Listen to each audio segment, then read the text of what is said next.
90% పేదవాళ్ళే ఉన్నారు.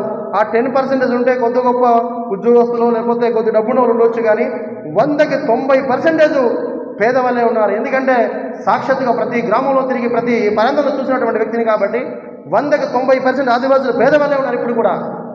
కారణం మనం చదువు లేకపోవడం, చదువుతో పాటు మనం పట్టుదల లేకపోవడం. అందుకబట్టి మీరందరూ కూడా చైతన్యవంతులుగా తయారు అవ్వాలంటే ఇలాంటి వేదికలకు వచ్చిన మాత్రమే మీరు చైతన్యవంతులుగా తయారవుతారు. మీరు ఒక్కసారి రాత్రి పడుకునేటప్పుడు ఒక్కసారి ఆలోచించాలి. మనమంతా కూడా నిజంగా ఈ భూమిలో నేను పుట్టాను, ఈ భూమిలో తెలివైన జీవిగా నాకు ఇచ్చింది, నా వంతు ప్రజలకు ఎంతో కొంత ఏ పరంగా కూడా సాయం చేయాలని మీ మనస్సాక్షిగా కోరుకోవాలి మీరందరూ కూడా. అలా కోరుకున్నప్పుడు మాత్రమే ముందుకు పోయే పరిస్థితి. అందుకుంటున్నామంటే ఈ ట్రస్ట్ ద్వారా దాదాపు 2.5 సంవత్సరాల సుదీర్ఘ పోరాటం, నాతో పాటు నా సీనియర్ సభ్యులు, నిజంగా డయస్ మీద ఉన్నటువంటి పెద్దలందరూ కూడా కృషి. ఇదంతా కూడా నా ఒక్కడు కృషి కాదు ఈరోజు. ఎందుకంటే దాదాపు 1,80,000 మంది కాకుండా బ్రాంచ్లు ఏర్పాటు చేసి ప్రతి మండలంలో కూడా నా ఆదివాసీ బిడ్డలకి సంక్షేమమైనటువంటి విషయాలు అందించే పరిస్థితి తీసుకొచ్చారండి. నాతోనే కాకుండా నాతో పనిచేసినటువంటి రాత్రి పగలు కష్టపడినటువంటి సీనియర్ సభ్యులు అందరూ ఉన్నారు ఇక్కడ. వాళ్ళకి కూడా నిజంగా వాళ్ళందరికీ కూడా నేను చేతులు జోడించి శిరసు వంచి వాళ్ళకి కూడా పాదాభివందనలు తెలియజేస్తాను. ఎందుకంటే వాళ్ళ కృషి ఈరోజు ముందుకు పోయే పరిస్థితి కాబట్టి వాళ్ళు నా వెన్నంటూ దండుండి నడిపిస్తున్నారు వాళ్ళందరూ కూడా.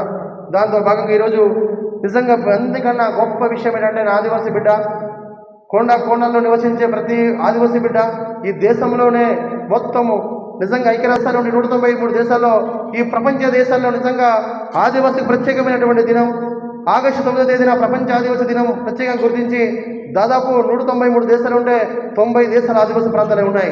ఈ 90 దేశాల్లో నిజంగా ఉన్నటువంటి ప్రాంతాలన్నీ కూడా పూర్తిగా నిమ్న జాతి కులస్తులు మనమంతా కూడా, ఆదివాసులు ఒంటరితనం వల్ల మనమంతా కూడా. అలాంటి జాతికి ప్రత్యేకమైనటువంటి దినం ఇచ్చింది, అది మనం గొప్పగా భావించాలి మనమంతా కూడా. ఎక్కడ ఏ ప్రాంత ఆదివాసీ బిడ్డలైనా కూడా రైతుల మనమంతా కూడా వ్యవసాయధనం రెక్కాడితే కానీ నొక్కాడని పరిస్థితి మనమంతా కూడా, పనిచేస్తే కానీ నిజంగా కూడగడబడిన పరిస్థితి మన కుటుంబాలంతా కూడా. ఎందుకంటే సాక్షాత్తుగా నేనేదో ఎక్కడో చూసో లేకపోతే నేను చేసి చెప్పలేదు, సాక్షాత్తుగా నా జీవితం కూడా నేను కష్టపడి వచ్చాను. నేను కూడా పేదవాడిని కాబట్టి నాకు కూడా తెలుసు ఆ విషయాలన్నీ కూడా. ఈరోజు ఏదో కారు మీద తిరుగుతున్నానో డబ్బు ఉందని అది కాదు సార్. పూర్తిగా నేను అదే ఒకటే కోరుకుంటాను మీ అందరికీ కూడా. ఈరోజు మీకు తెలుసు నిజంగా కోట్లాది సంపాదించే ఒక టాలెంట్ నాకు ఉండి కోట్లాది రూపాయలు సంపాదిస్తున్నాను. ఆ సంపాదించే దాంట్లో నేను ఈ రూమ్ అంతా సంపాదించుకున్నా కూడా నేను చనిపోయేటప్పుడు నా శవం మీద నా బాడీ మీద 1 రూపీ కూడా ఉండదు. అంతేనే కాదా? అదే కోట్లాది రూపాయలు ఆదివాసీ బిడ్డలకు ఇచ్చినప్పుడు నా ఆదివాసీ బిడ్డ నిజంగా 3 పూటలు ఫోన్ చేసే పరిస్థితి ఉంటుంది, నా ఆదివాసీ బిడ్డ మంచి బట్ట కట్టుకునే పరిస్థితి ఉంది, నా ఆదివాసీ బిడ్డ ఇల్లు కట్టుకునే పరిస్థితి ఉంటుంది, నా ఆదివాసీ బిడ్డ నిజంగా పిల్లల్ని చదివించుకునే పరిస్థితి ఉంటుంది. ఏదైనా కష్టం వచ్చినా కూడా వెంటనే వాడు హాస్పిటల్లో వెళ్ళే పరిస్థితి ఉంటుందని పూర్తిగా నా సర్వం పూర్తిగా కష్టపడి నా ఆదివాసీ బిడ్డలకి మేలు చేయాలనేది నా ఆశయం. దాంతో భాగంగా ఈ ఫైనాన్షియలే కాకుండా నా ఆదివాసీ బిడ్డ సామాజికంగా ఆర్థికంగా ఎదగాలని నా ఆశయం. సామాజికంగా ఆర్థికంగా ఎదగడంతో పాటు ఏ విధంగా ఉండే అభివృద్ధి కార్యక్రమాలు ఏ మాదిరిగా చేస్తున్నామో, సంక్షేమం కానీ అభివృద్ధి కార్యక్రమాలు కానీ సామాజికంగా కానీ ఆర్థికంగా కానీ అభివృద్ధి చేసే బాటలో పోతున్నప్పుడు సామాజికంగా ఆర్థికంగా ముఖ్యంగా మూల కారణం మనిషి బతకడానికి, మనిషి ఎదగడానికి, మనిషి ఉండడానికి, గొప్ప స్థాయికి పోవడానికి ఆ 2 కారణాలు చాలా విలువైనది. మీరు ఎకనామిక్లో చూసినప్పుడు నిజంగా ఆర్థిక శాస్త్రం చదివినప్పుడు మీరు పూర్తిగా మీరు నిజంగా సామాజికంగా ఆర్థికంగా అనేది బలపడకపోతే మనిషి ముందుకు వెళ్ళే పరిస్థితి లేదు. ఆర్థికంగా ఏ మాదిరిగా ఉంటుందంటే మనం ఫైనాన్షియల్గా ఎదగకపోతే నీవెంత తెలివైన వాడైనా కూడా నీ పక్కన పెట్టేస్తారు సమాజం. అంతేనే కాదండి, మనకు డబ్బు లేకపోతే నీకెవరైనా పట్టించుకుంటారని అడుగుతున్నా నేను. మనలో ఎంత తెలివి ఉన్నా కూడా ఎవరు పట్టించుకునే పరిస్థితులు లేదు, అంతోపాటు మనం ముందుకు వెళ్ళే పరిస్థితిలో కూడా లేదు. అందుకబట్టి మనం ఆర్థికంగా ఎదిగే పరిస్థితి కావాలి మనమంతా కూడా. దాంతో భాగంగా సామాజికంగా ఎదగాలి. సామాజికంగా అంటే తెలివితేటలతో నీకు తెలుసుకునే పరిస్థితి కావాలి. సమాజం ఏం జరుగుతుంది, నిజంగా ఏ మాదిరిగా మనం పోతున్నాం అనేది సామాజికంగా ఎదగగలగాలి. సామాజికంగా ఎదగపోయినా ఆర్థికంగా ఎదగపోయినా ముందుకు పోలేని పరిస్థితి. ఒకవేళ నీ సామాజికంగా ఉండి ఆర్థికంగా లేకపోయినా నీ ముందుకు వెళ్ళలేవు, ఆర్థికంగా ఉండి సామాజికంగా తెలుసుకోకపోయినా కూడా ముందుకు వెళ్ళలేవు. అందుకబట్టి ఈరోజు వ్యవస్థ పూర్తిగా సామాజికంగా ఆర్థికంగా బలపడాలని నా ఆదివాసీ బిడ్డ అందరికీ కూడా వాళ్ళ కళ్ళల్లో ఆనందం చూడాలని నా ఆశయం. కాబట్టి మనమందరికీ కూడా నేనే కాదు మీరందరూ కూడా భుజస్కంధాల మీద వేసుకొని మన ఆదివాసుల ఒక పోరాటానికి ముందుకు సిద్ధం కావాలి మనమంతా కూడా. దాంతో భాగంగా నిజంగా ఈరోజు ట్రస్ట్ ద్వారా నా ఆదివాసీ బిడ్డలంతా కూడా వ్యవసాయదారులు కాబట్టి ఈ వ్యవసాయదారులకి వర్షం పడుతుందండి. ఈ వ్యవసాయదారులకి ప్రత్యేకంగా ఉండవలసిన విషయం ఏంటంటే, చాలా ఇంపార్టెంట్ విషయం అండి ఇదన్నీ కూడా. ఈ వ్యవసాయదారులకి ప్రత్యేకంగా ఉండవలసిన విషయం ఏంటంటే, ఈ వ్యవసాయదారులు అనే వాళ్ళు పూర్తిగా మనము నిజంగా రెక్కాడితే కానీ డొక్కాడని పరిస్థితి. మనమంతా కూడా రెక్కాడితే కానీ డొక్కాడని పరిస్థితి ఏ మాదిరిగా ఉంటుందంటే, మనం వ్యవసాయం చేసే పరిస్థితులకు వచ్చినప్పుడు ఈ వ్యవసాయం అనేది చాలా ప్రాముఖ్యత ఉన్నటువంటి విషయం మన ఆదివాసీ బిడ్డకి. ఎందుకంటే మనం పండించేటటువంటి పంటలు ఏదైతే ఉందో, మనం నిజంగా సోలు కానీ సామలు కానీ పండించాలి అనుకుంటే ఒక భూమి మూడు భూమి నరికి దాన్ని కాల్చి దాన్ని తువ్వి అన్ని చేస్తే కానీ సోలు సామలు పండని పరిస్థితి. ఒకవేళ నిజంగా ఆ పంటవే కాదు, ఏ పంట పండించినా కూడా పూర్తిగా శ్రమతో, అలాగే నిజంగా నీవు ఒక రక్తం చిందించి ఆ పంట పండించే పరిస్థితి. పంట పండించినప్పుడు నా ఆదివాసీ బిడ్డ నిజంగా వాడు కళలో ఆనందం చూడాలి, వాడు కష్టపడినటువంటి కష్టాన్ని మరిచిపోయి ఆనందం చిరునవ్వు చూడాలి అనుకున్నప్పుడు ఎప్పుడు చూస్తామంటే మనం పండించిన పంట పూర్తిగా నిజంగా ఆ పంట కాపీలు కానీ మిరియ కానీ పసుపు కానీ ఏ పంట పండించినా కూడా మార్కెట్లో పోయిన తర్వాత సరైనటువంటి గిట్టుబాటు ధర వచ్చినప్పుడు మాత్రమే నీ కళలో ఆనందం చూడగలుగుతావు.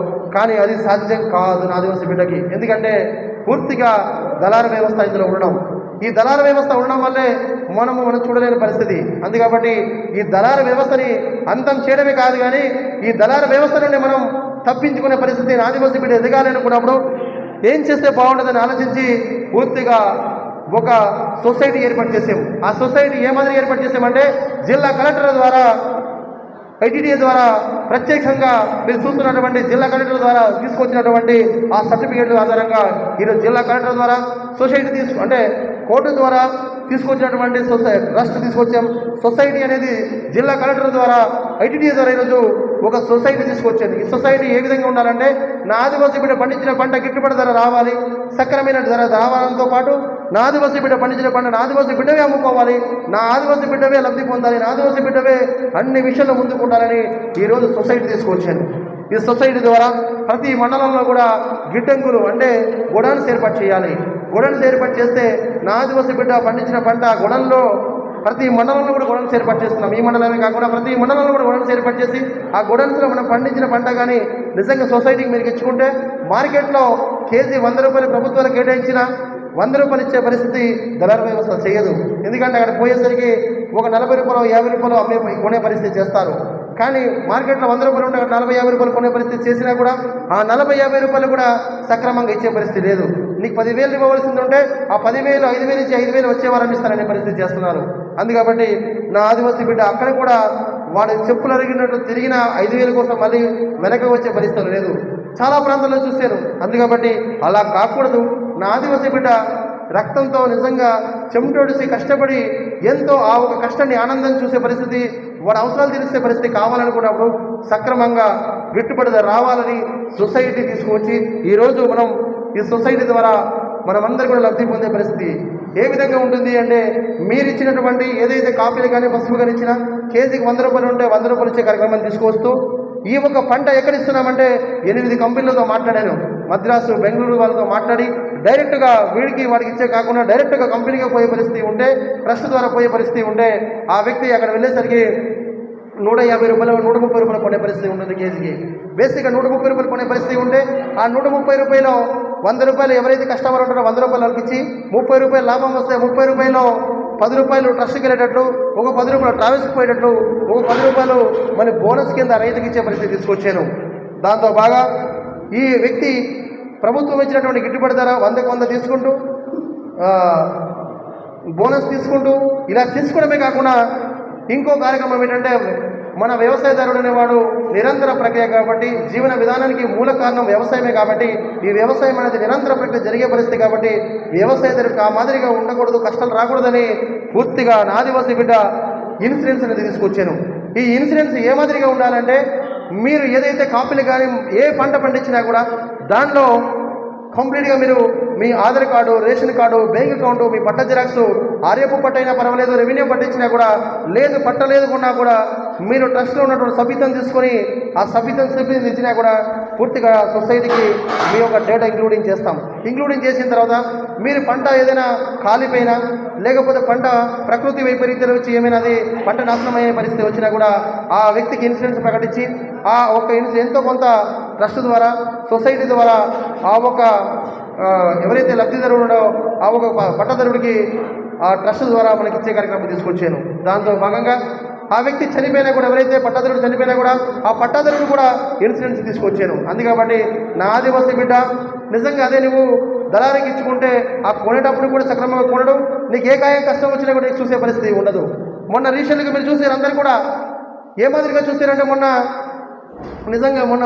వరదలు తుఫాను వచ్చినప్పుడు మొన్న వారం అవుతుంది, వారం అయ్యే పరిస్థితికి వచ్చినప్పుడు నిజంగా చాలా ప్రాంతాల్లో నేను సాక్షాత్తుగా చూసినప్పుడు, నిజంగా దారకొండ ప్రాంతాల్లో నిజంగా పోయినప్పుడు ఎంత అల్లకూలం చేసిందో మీరే చూసారు అందరూ కూడా. తుఫాన్ అనేది చేసిన తర్వాత చాలా ప్రాంతాల్లో మీరు కాకనూరు కానీ ఆ గుమ్మిరేవుల ప్రాంతాల్లో పోయినప్పుడు నిజంగా చూస్తే పూర్తిగా ఒక 100 ఎకరాలు పూర్తిగా మట్టడి కొట్టుకుపోయే పరిస్థితి.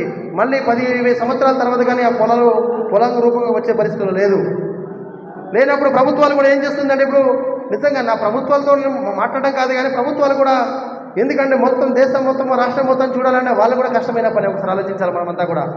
ఇప్పుడున్నటువంటి ప్రభుత్వం ఏం చేస్తుంది అంటే, మనకి నిజంగా 33% కన్నా ఎక్కువ నష్టపోయి ఉంటే మాత్రమే ఇచ్చే పరిస్థితి ఇస్తుంది. అందుకబట్టి మనకు ఎవరో వచ్చి చేస్తారని కాకుండా మనమంతా కూడా సమూహం ఏర్పడి మనం కలిసికట్టుగా ఉండి మనకేమైనా జరిగినప్పుడు కూడా మనమే తోడుండే పరిస్థితి తీసుకురావాలి మనమందరం కూడా. అప్పుడు మాత్రమే మనకు ఎవరిచ్చినా ఏకపోయినా కూడా మనమే ముందుకు పోయే పరిస్థితి చేస్తాం. అందుకబట్టి దయచేసి మీరందరూ కూడా రైతు సోదరులు మనమంతా కూడా, కాబట్టి మనమంతా కూడా మీరు ట్రస్ట్కి, ఈ సొసైటీకి విధంగా మీ ఆధార్ కార్డు, రేషన్ కార్డు, పట్ట జిరాక్సు, మీరు ఏదైనా రెవెన్యూ పట్ట కానీ ఆరోగ్య పట్ట కానీ లేకపోయినా కూడా ఈ సభ్యత్వం తీసుకొని ఈ సొసైటీలో మీరు ఇంక్లూడింగ్ చేసుకుంటే, మీరు దీనిలో డేటా నమోదు చేసుకుంటే మీకు ఏమైనా పంట నష్టం జరిగినా ఏం జరిగినా కూడా ట్రస్ట్ ద్వారా ఎంతో కొంత ఇచ్చే కార్యక్రమం తీసుకొచ్చాను. అందుకబట్టి ఇప్పుడు చాలామంది మీలో ఎవరైనా కూడా ట్రస్ట్కి ఆ విధంగా నేను చెప్పినప్పుడు దాదాపు 6 నెలల నుండి చెప్తున్నాను, సొసైటీ తీసుకొచ్చి ఎవరైనా కూడా అది నమోదు చేసుకుని మీకు పంట నష్టం జరిగితే కంపల్సరీ కూడా మీరు మీ Aadhaar card, ration card, bank account ఇస్తూ మీరు కంపల్సరీ కూడా ఏదైతే నష్టపోయారో ఆ ఒక ఫోటో తీసుకొని ఇక్కడ ఇంక్లూడింగ్ చేసి మా ట్రస్ట్కి ఇస్తే కంపల్సరీ కూడా ఎంతో కొంత మీకు న్యాయం చేసే పరిస్థితి తీసుకొచ్చారు. అందుకని దయచేసి మీరందరూ కూడా సద్వినియోగం చేసుకోవాలి ప్రతి విషయం కూడా.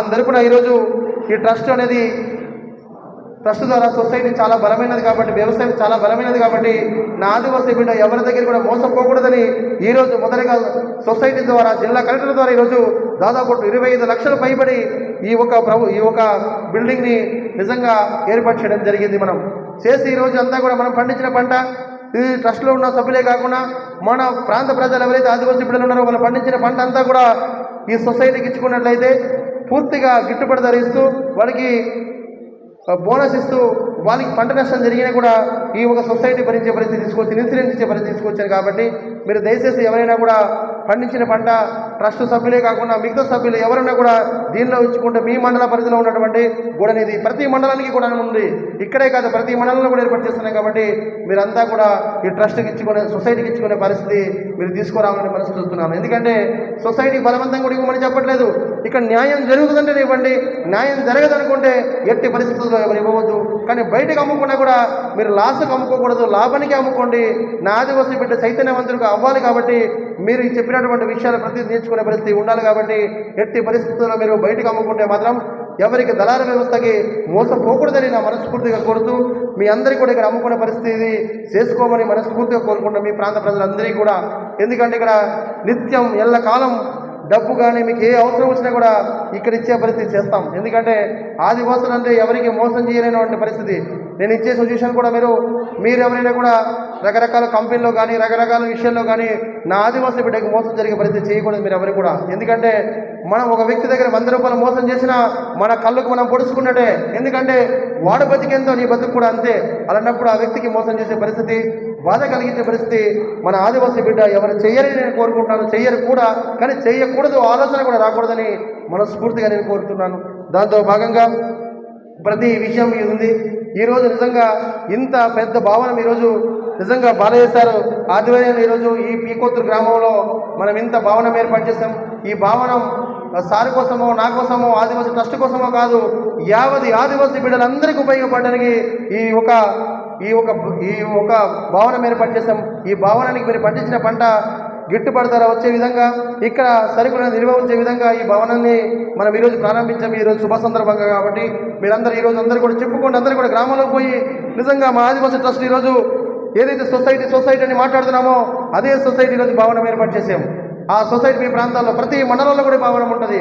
మీరందరూ కూడా ఎల్లవేళలుగా ఇది తెలిసే ఉంటుంది. ప్రతి విషయంలో కూడా ట్రస్ట్ అయినా ఈ సొసైటీ అయినా మేము ఇచ్చే ప్రతి మాట వాగ్దానం కూడా ఏది చేయగలుగుతాం అది మాత్రమే చెప్పగలుగుతాను నేను. అందుకని మీరందరూ కూడా సద్వినియోగం చేసుకోవాల్సిందిగా ఈ సొసైటీ ద్వారా మీ అందరికీ లాభాలు పండించే విధంగా ఈ ట్రస్ట్ ద్వారా ఈ సొసైటీ ద్వారా మనం అందరూ కూడా ముందుకు వెళ్ళే పరిస్థితి చేయాలి. దాంతోపాటు మీరందరూ రైతు సోదరులకు అందరికీ నేను చెప్పే విషయం ఏంటంటే మనమంతా కూడా పని చేయాలి, కష్టపడి పని చేయాలి. మనం కష్టాన్ని నమ్ముకోవాలి. కష్టాన్ని నమ్ముకున్నప్పుడు మాత్రమే ముందుకు పోతాం తప్ప కష్టాన్ని నమ్ముకోకపోతే వెనుకబడిపోతాం. మనమందరూ కూడా కష్టపడండి, పండించండి. ఏ పంట పండించినా కూడా సొసైటీకి ఇచ్చుకోండి, మీకు గిట్టుబడి ధర వస్తుంది. 100కు 100% గిట్టుబడి ధర వస్తూ బోనస్ ఇస్తూ మీ పంటల్లో నష్టం జరిగితే కంపల్సరీ కూడా సొసైటీ మీకు ఇన్సూరెన్స్ కూడా ఇక్కడ క్లెయిమ్ చేశారు కాబట్టి ఇన్సూరెన్స్ ఇచ్చే కార్యక్రమం కూడా తీసుకొచ్చాను. దాంతోపాటు ట్రస్ట్లో ఉన్న సభ్యుడు ప్రతి సభ్యుడి కూడా సభ్యత్వం కలిగి ప్రాజెక్టులో ఉన్నటువంటి ప్రతి సభ్యుడి కూడా ఈరోజు ఏం తీసుకొచ్చారంటే మీరు చనిపోయినా కూడా నా ట్రస్ట్లో పనిచేసినటువంటి ప్రతి సభ్యుడికి నా సలహాలు సూచనలు ఏంటంటే ఏ వాగ్దానం అనేది చేస్తున్నానో మీ చనిపోయినప్పుడు ఇక్కడ పనిచేసినటువంటి ఏ సభ్యుడు చనిపోయినా కూడా ట్రస్ట్లో సభ్యుడు చనిపోతే ఆ కుటుంబానికి చనిపోయిన రోజే 4,000 కానీ 5,000 రూపాయలు కానీ దాన సంస్థల కింద ప్రకటించాను. ఎందుకంటే ట్రస్ట్లో చేసేటువంటి సభ్యుడు వాడి జీవితం ఉన్నంత వరకు బతుకుతూ చనిపోయినా కూడా నా ఆదివాసీ ట్రస్ట్ తరపున మన ఆదివాసీ ట్రస్ట్ తరపున ఆ వ్యక్తి ఇక్కడే ఉన్న వ్యక్తిని మనది కూడా తెల్లటి వస్త్రం కలిపి ఆ వ్యక్తిని దేవుడి దగ్గర పంపించే పరిస్థితి తీసుకొచ్చాను. అందుకని ఈరోజు కూడా మనకి వంచల గ్రామంలో లండ లక్ష్మి అనే అమ్మగారు చనిపోయింది. మన ట్రస్ట్లో పనిచేసే అమ్మగారు చనిపోయింది. మీకు తెలుసో తెలీదో? తెలుసా మీ అందరికీ? చనిపోతే అక్కడ కూడా మన బ్రాంచ్లో ఒక 6గురికి పంపించాను టీంకి. అది మీకు తెలియవచ్చు, కానీ ఏ కార్యక్రమం ఆ కార్యక్రమం జరుగుతుంటాయి పంపించి అక్కడ కూడా ఎంతో కొంత మనము ట్రస్ట్ ద్వారా దాన్ని కల్పించడమే కాకుండా మన ట్రస్ట్ ద్వారా మన దగ్గర పనిచేసే మనిషి కాబట్టి తెల్లటి వస్త్రం కల్పించే పరిస్థితి తీసుకొచ్చాను. దాంతోపాటు ఆ కుటుంబానికి ఆమె ఇక్కడ పనిచేస్తుంది కాబట్టి ఆ కుటుంబానికి భరోసా ఉండాలని ఇన్సూరెన్స్తో ఎక్స్గ్రేషన్ ప్రకటించాను.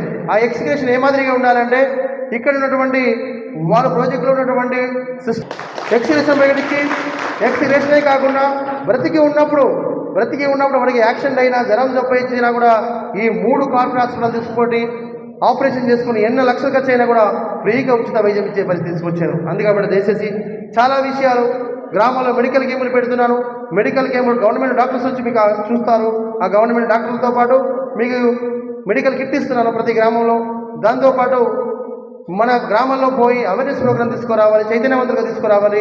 గ్రామాల్లో కానీ స్కూల్స్లో కానీ కాలేజీల్లో కానీ చాలా కార్యక్రమాలు మంచి కార్యక్రమాలు తీసుకొస్తున్నాం.